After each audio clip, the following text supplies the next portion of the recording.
Hello, class, and welcome back. Today we're going to talk more about matter.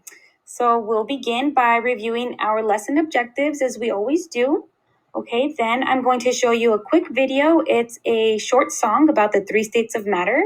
It will serve as a quick review of all the information we covered up until this point and also prepare us for the new information we're going to be discussing.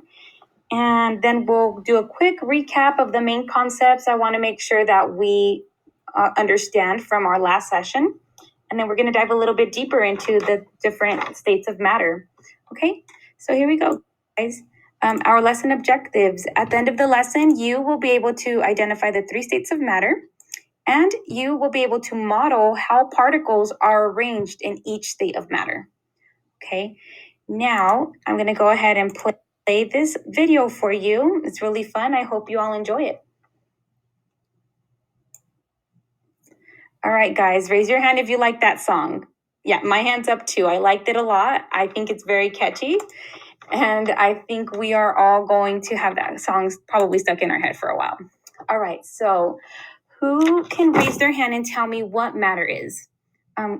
Actually, at this time, go ahead and pull out your science binders and use your guided notes as we will be adding to those today, okay? So you can look at the answers and you can just read them to me. If you guys remember them, that's fine too.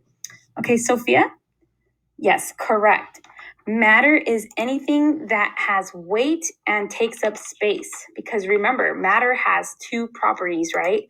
Matter has mass and it has volume. Mass is weight and volume is the amount of space an object occupies, right? Okay, guys, and what are the 3 states of matter? Everybody together, ready? Solid, liquid, and gas. That's right. Good job, everyone. And lastly, who can tell me what matter is made of? Diego. Yes, that's right. Matter is made up of particles that are too small to be seen. So now we're going to start talking a little bit more about that today, you guys. Okay, so you have your guided notes. You're turned to page 3. All right, so we're going to talk about particles. So what exactly are particles? Particles are the tiny building blocks that make up matter. So we know that everything is made up of matter. And so with this, we understand now that everything that is matter is made up of these tiny little particles. You could think of them as little balls or as little Legos. I'm going to use this example of an elephant here. It's actually a structure in Legoland.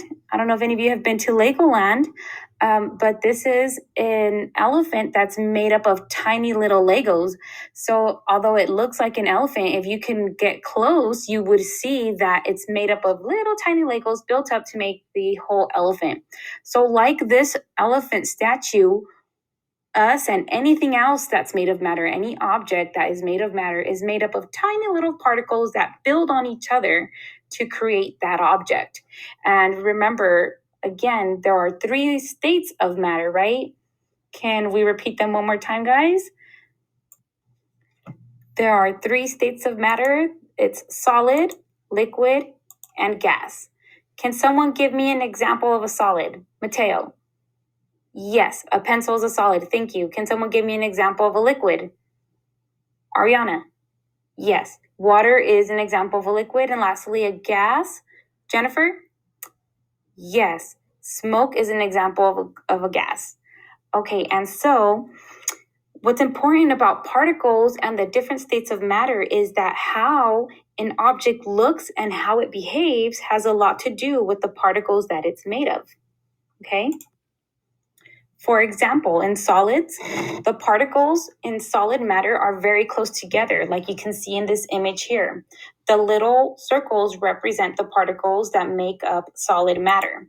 Okay, particles in a solid are tightly packed. There's no space in between them. This means that a solid matter has a fixed shape and volume. It cannot flow or change shape. So if you think about a pen, my pen, if I put my pen in a cup, even though I'm putting my solid pen in a cup, it's not going to change its shape. Okay, it stays the same. Now, if we look at liquid matter, the particles for liquid are actually more spread out. There is space in between them, which gives them room to move around. Because there's room between the particles to move around in the liquid, it does not have a definite shape the way solids do. So liquid matter actually has a definite volume or size, but not a definite shape, which means that it can flow and change shape to whatever container it is in. If we go back to that same example of my pen being put into a cup, the pen keeps its same size and shape, but if I pour water into my round cup from a rectangular container, the water is remaining the same. It's the same water from the rectangular container, but it's taking the new shape of my round cup. Now let's look at the arrangement of particles in gas. As you can see in this illustration, there is a lot more space in between these particles compared to the particles in liquid matter. Particles in gas are really spread out and they move around freely. There is so much space in between the particles, definite shape or volume. There is so much space in between particles in gas that it is also easy to move through them. For example, just in waving your hand or walking across the room, you are moving many particles all around you. To put this into perspective, think about trying to run through a wooden door. Many of us would not make it through the door, and it would be very painful. The reason for that is that the particles that make up that solid are so tightly bonded that it's hard to get through them.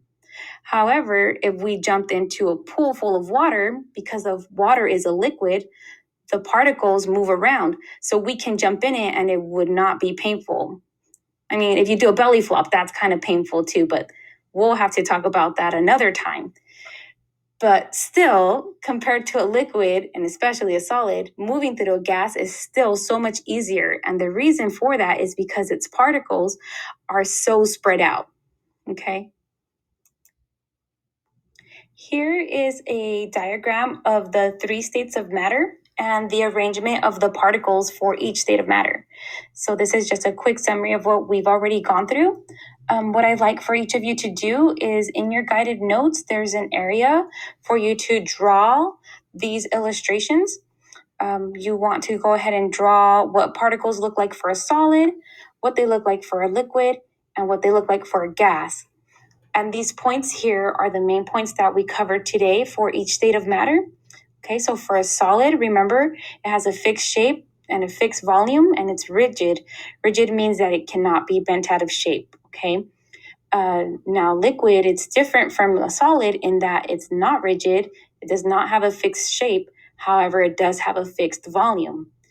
And gas, it's not rigid. It does not have a fixed shape, and it does not have a fixed volume. Okay? Does anybody have any questions? Okay, good. And so to start getting ready for our next session, I want to leave you all with these questions, okay? Can states of matter be changed? What I mean is a solid always a solid? Is a liquid always a liquid? And is a gas always a gas? Okay, so go ahead and think about that because we're going to be doing some experiments next class to answer these questions. Okay, I hope you all enjoyed this lesson and I'll see you next time.